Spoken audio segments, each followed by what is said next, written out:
Calgary successfully conducted this very good meet here. And today I have been asked to talk on the valvular heart disease. We have been concentrating all these years with valvular heart disease, and I think we are all very familiar with that. And although it is valvular heart disease is also important, we should concentrate on other things in that. So to start with, this valvular heart disease is a very important thing. Highlight is there are a lot of new things which has developed in valvular heart disease, and most of the time, probably you physicians here and all the doctors think valve means it has to be operated, and most of the time it is open heart surgery. But today, in view of all the advances, we have so many new things that we are going to look into that. And it remains a real major problem, especially in a country like us. And even in developed countries, like valvular heart disease, like aortic stenosis, is definitely a big problem. And recent advances like transcatheter therapies, that what we are doing, that is non-surgical therapy, definitely has improved the management of valvular heart disease. So, common valve disease, what do we have is aortic valve, mitral valve, tricuspid valve, and pulmonary valves. So, these are the common valves we have. And even in all the valves, we will either have stenosis or we will have leaky. So, my point is like we have a lot of advances. I will tell you a few things on how we treat. Before that, you should know that when this patient should be treated. That is, what are the indications? Because you are the people whom you are going to see the patient first. And once you see the patient, you should know that when this patient should be referred or when he should be treated. So, basic principle, if somebody is having any valvular disease, if it is a severe disease, either stenosis or regurgitation, and if the patient is symptomatic, definitely he requires intervention, no doubt. I am just simplifying for the physicians. It is symptomatic, either severe stenotic or regurgitation, he needs to be treated. Now the problem comes is, he has a valvular lesion, but if it is not severe, what is the thing? So then you require a specialist to consider whether he needs treatment, whether he needs to be treated or not. That is one. And next tip is, when somebody is asymptomatic, when there is no symptom, but on routine evaluation you find that he is having a problem. So then of course there is a question.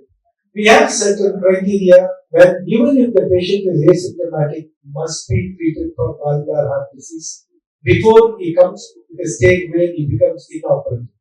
So the secret of success for the management in our society lies in most of you physicians and the medical practitioners, because you are the people who see this patients first, and you should recognize he requires treatment, and then it should be referred in the right time, not in a state where patient is class 4 with pulmonary edema, where not much cannot be done.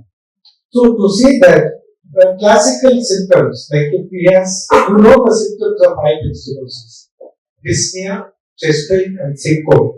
And if they have severe aortic stenosis, these values are echocardiography values, where we diagnose it as severe aortic stenosis.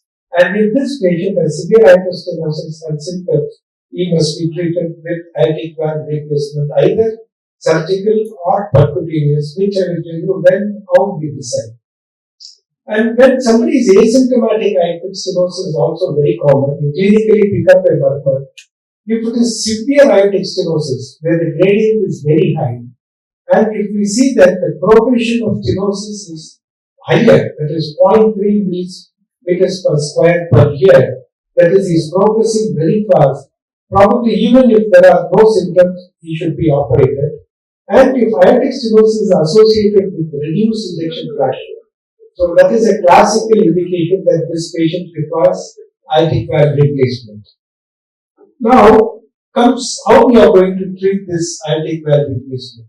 All these years, it was only surgical aortic valve replacement, but probably for a decade or so now, we are doing non-surgical aortic valve replacement, what we call it as TAVI. So generally, to whom we are doing TAVI is, now the advances in this valve technology has become so comfortable for patients who are above 65 years in Indian population. Most of the patients you can do percutaneous aortic valve replacement. For younger patients less than 65, even today we recommend surgical aortic valve replacement. So I think I'm very clear in this. And of course, in patients in whom surgery is not possible, very old, very fragile, above 80 years, because so much of comorbidities in which you cannot operate. In such cases, we generally do aortic percutaneous aortic valve replacement. In general, any patient above 65, we can do a TAVR procedure. Now, coming to regurgitation lesion in the aortic valve. Here, it is very, very simple. If it is severe aortic regurgitation and if the patient is symptomatic, as I already told you, he should be operated, he should be treated with aortic valve replacement. Then, but many times, regurgitation lesions, they may not develop symptoms very early. So, even if he is asymptomatic, we have certain echo criteria. If the LV is getting dilated, so that is the point that this patient requires valve replacement. So, for that you will have to do an echo, you need a specialist to say that. But whenever you suspect aortic sleep irritation and it is a severe aortic lesion, forget about mild AR, moderate AR, trivial AR, all those things can be managed medically. I'm talking about all severe valvular lesions only require therapy as a general rule, unless otherwise. So this is because it's a very basic thing. Most of my referral physicians, they keep asking, this patient has mild MR, moderate MR or something, he is having atypical pain, should I operate now? So to generalize, any severe lesion definitely it is indicated. And then today, as I already told you, it is a class 1 indication in patients in whom the valve is suitable for percutaneous aortic valve replacement for aortic stenosis. When it comes to aortic regurgitation, we still have some technical issues in doing percutaneous, although we do percutaneous aortic valve replacement for aortic regurgitation. There are certain technical challenges which probably we will consider. If it's not suitable, still we send them for surgery. And I'll just show you how we do a percutaneous aortic valve replacement.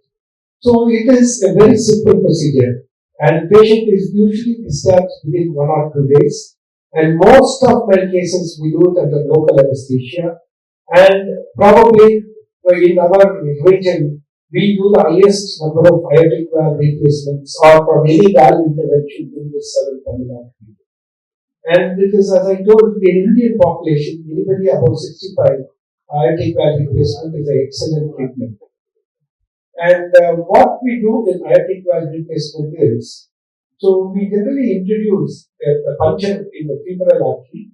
From the femoral artery, the catheter is passed into the aorta to the heart, and we go to the aortic valve here, and we cross the valve here with the wire.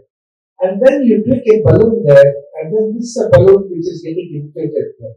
So this is, we call it as pre-dilatation. Once you dilate it, the valve which is stenosed actually becomes widened well. And then after that, we have different types of valve. Balloon dilatable, self-dilatable valves. And you place this valve. This valve is loaded on the same balloon which I showed you, and it is deployed in the valve.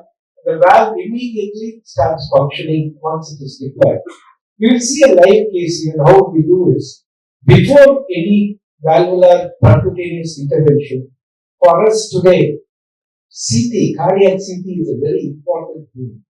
In the advancement of cardiac imaging, what precision it gives is, we will know exactly what is the size of the valve, what are the complications to expect, where to keep the valve, and cardiac CT is an excellent tool for that. And see here, actually this is the left ventricle, and this is the aorta, this is the aortic valve. We are going to put a valve here. We are putting the valve there. Most important structure what we have there is coronary arteries. So if you block this coronary artery, patient is going to have an MI on table. So we'll have to be so precise that you are not going to block the coronary artery. And at the same time, you should not over-dilate and create problem and rupture the aortic valve. So to decide all these things, we need cardiac CT, and 90% of the job is done with cardiac CT. It is all done outside the cath lab. We plan it properly, then the procedure is very, very simple. And we look up for the amount of calcium on the CT, and then we have to look at the peripheral arteries also, because we are going to take the valve from year to year. We need adequate sized peripheral arteries. If it is also severely diseased, it is very difficult to take it. But anyhow, we measure all these things on CT and take a decision, and we decide what size of valve that we are going to put here. So here, this is what we are seeing. This is the pigtail where there is the aortic valve, and this is how it looks. We always put a temporary pacemaker, so that while deploying the valve, we pace the heart very fast, so that the valve doesn't jump out. I will show you how we do it. And this is the wire crossing. From the aorta, we are putting a wire into the LV so that we cross the aortic valve. Once the aortic valve is crossed, we have specialized wires which we keep into the left ventricle like this, and then we pre-dilate with a balloon. So as I already showed you, we take a balloon here and just dilate across the aortic valve so that the severe aortic stenosis comes down. And now you take the valve from the femoral artery into the aorta here, and then you just cross the valve. You might feel, how do you cross the valve into the aorta? It usually crosses very freely, and it is a very simple procedure. It crosses like that, and we are positioning the valve here. And once I position the valve exactly where I am satisfied, you see that the coronaries are here on both sides. I am not going to block this coronary now. And then now we are deploying the valve here. So this is how it is deployed. While deploying, what we do is we increase the heart rate through the temporary pacemaker to 180 so that the BP comes down. And when very hard, fast, when the heart is beating, we deploy the valve, and this is how the valve gets deployed there.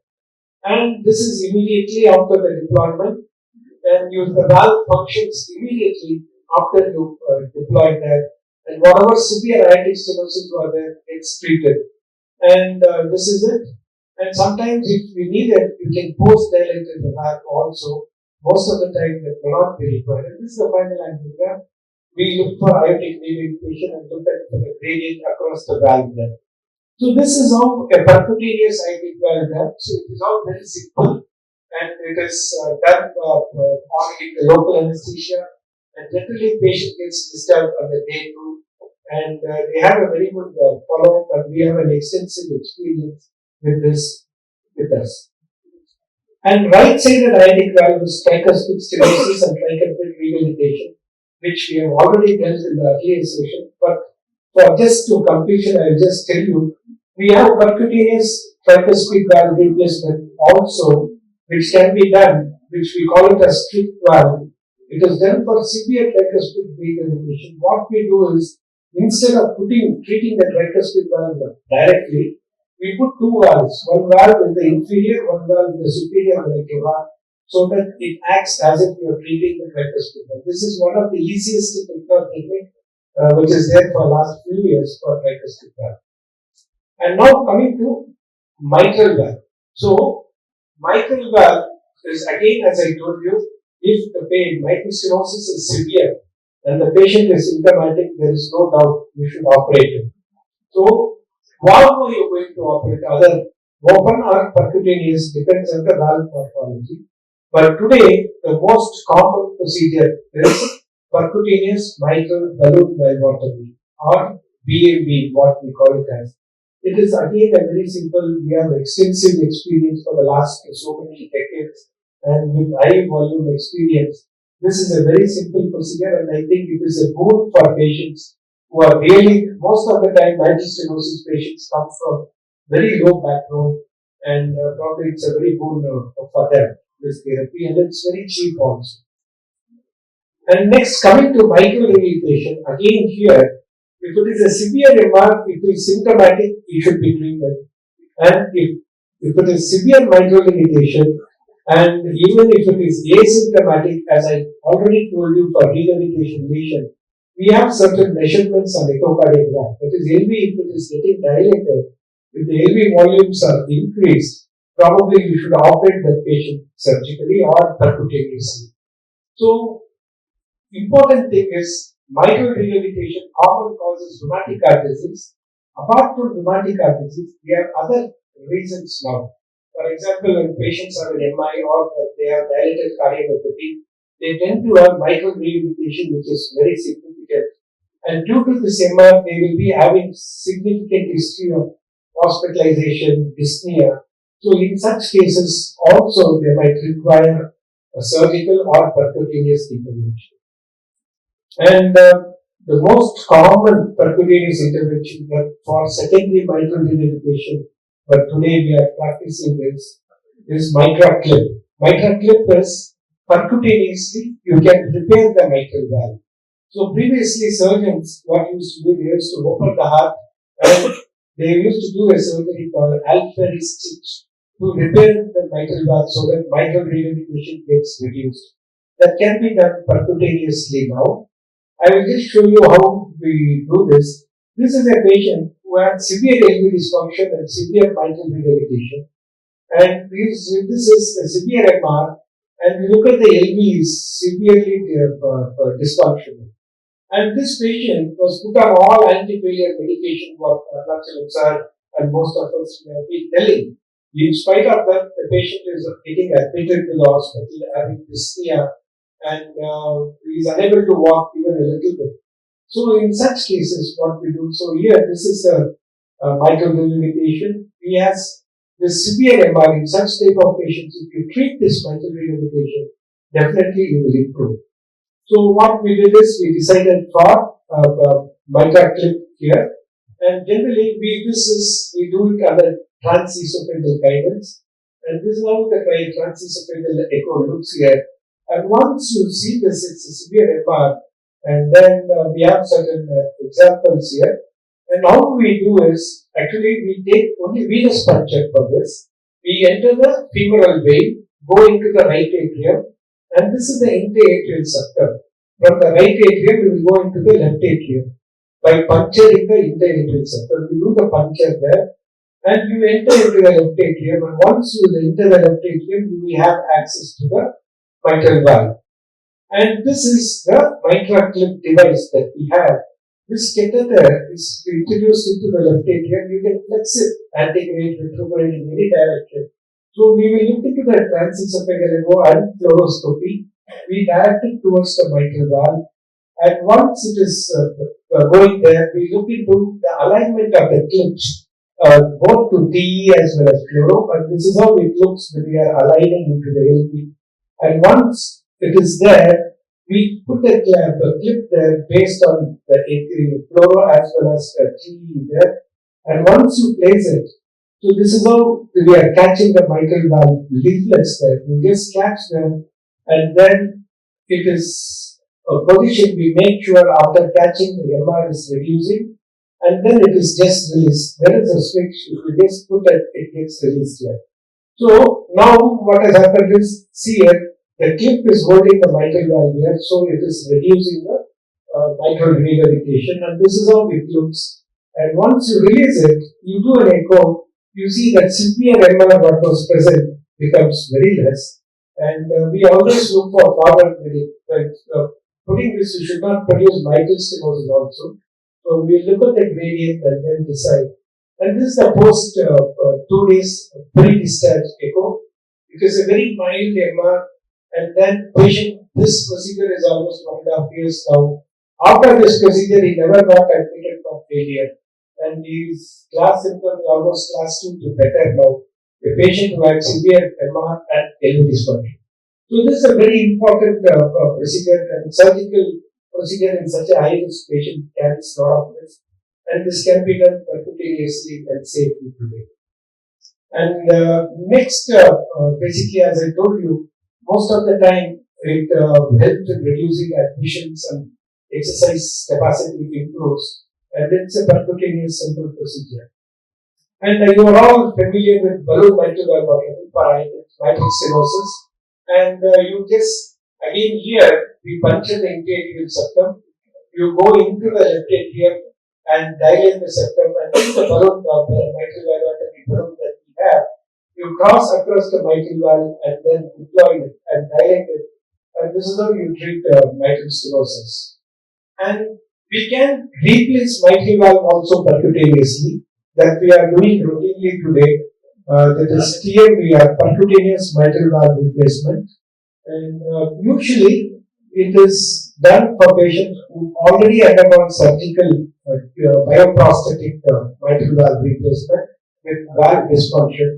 Here again, percutaneously you can cross into the left atrium, cross the valve, and then we put a dilated with a balloon, and then this is how the valve is deployed in the mitral valve also. And native mitral valve replacement is a research tool now. Although there are few cases where even in normal persons, even without surgical valves, we can do mitral valve replacement today, but in full-fledged real-time practice, it is still not established.